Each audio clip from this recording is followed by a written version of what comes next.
Transformar trabalho em propósito, essa é uma missão de todo ser. E transformar trabalho em propósito significa transformar aquilo que é feito somente por dinheiro, aquilo que é feito somente para obter aceitação, em aquilo que você faz por fazer o seu coração bater mais forte. Aquilo que você faz porque realmente gosta de fazer. Essa aqui eu entendo melhor pensando que devemos transformar propósito em trabalho.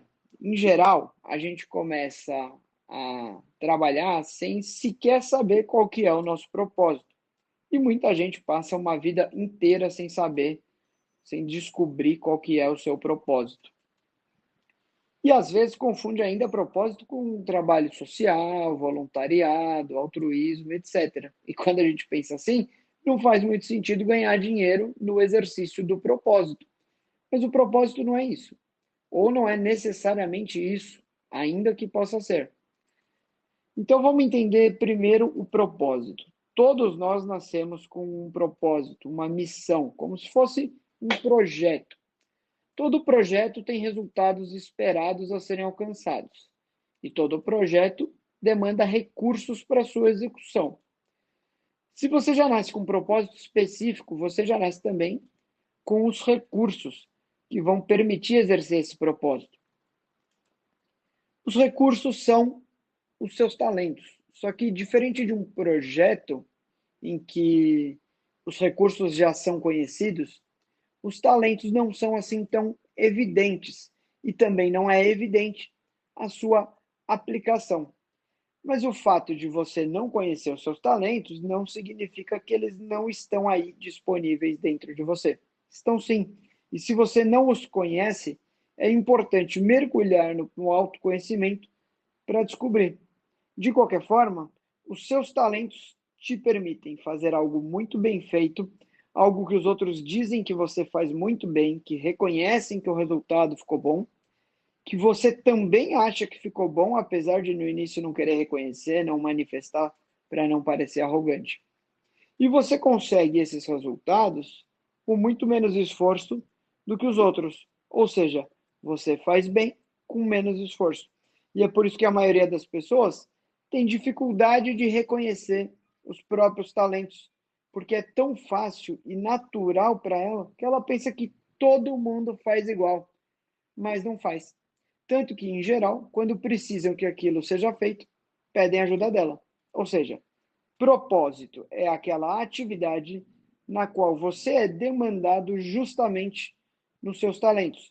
E por isso, com pouco esforço, você gera excelentes resultados. E sem saber disso, a gente fica pensando que o propósito é algo que está lá em algum lugar longe e que um dia eu vou chegar. E depois que eu tiver feito tudo o que eu preciso, quando eu me aposentar, eu vou querer exercer o meu propósito. Faz sentido que o propósito de nossas vidas seja feito só depois? Só se der? Faz sentido que seja o segundo plano? Não faz. O propósito deveria ser exercido todos os dias.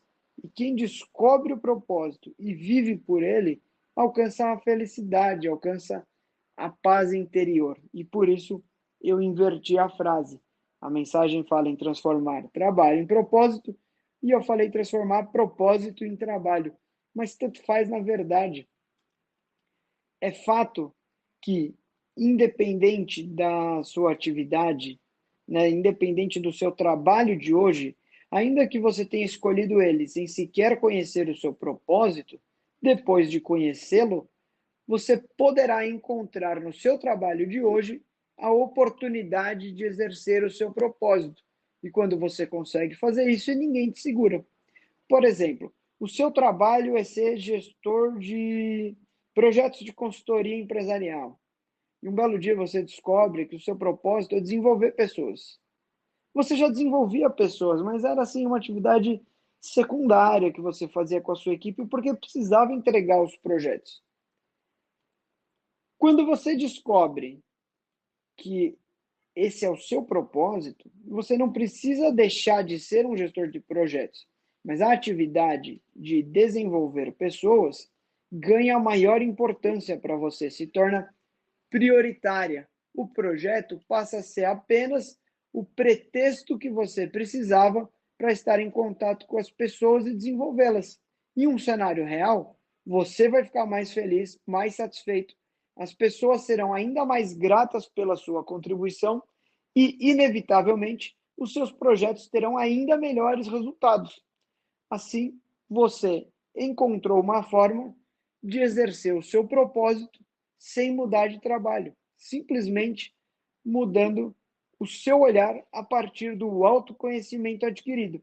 E se você não encontrar uma forma, também o seu trabalho não vai mais te satisfazer o suficiente. Quem conhece o propósito já não mais consegue fazer outra coisa. Caio, mas e o dinheiro? Qual o problema do dinheiro? Se você aplica, exerce o seu propósito no seu trabalho, ninguém te segura, porque você produz muito resultado e, além de produzir em grande quantidade, você produz com alto nível de qualidade. E nem se cansa para fazer isso. Melhor ainda, você se diverte fazendo, contagia os outros, se torna um entusiasta do que faz e a sua energia não acaba nunca. Todos nós precisamos de dinheiro para viver. Ainda não temos condições de não precisar deles, do dinheiro, né? Então eu posso ter alguma atividade que me garanta a subsistência, o suficiente para que eu possa ter também uma que eu possa também ter uma atividade paralela na qual eu exerço o meu propósito, ou eu posso fazer do meu propósito a atividade que me sustenta. Esse é o cenário ideal. Se exercer o meu propósito é dar o meu melhor ao mundo, ser remunerado por isso, nada mais é do que garantir que eu não precise fazer nada que me desvie, nada que consuma os meus recursos, exceto para dar o meu melhor ao mundo.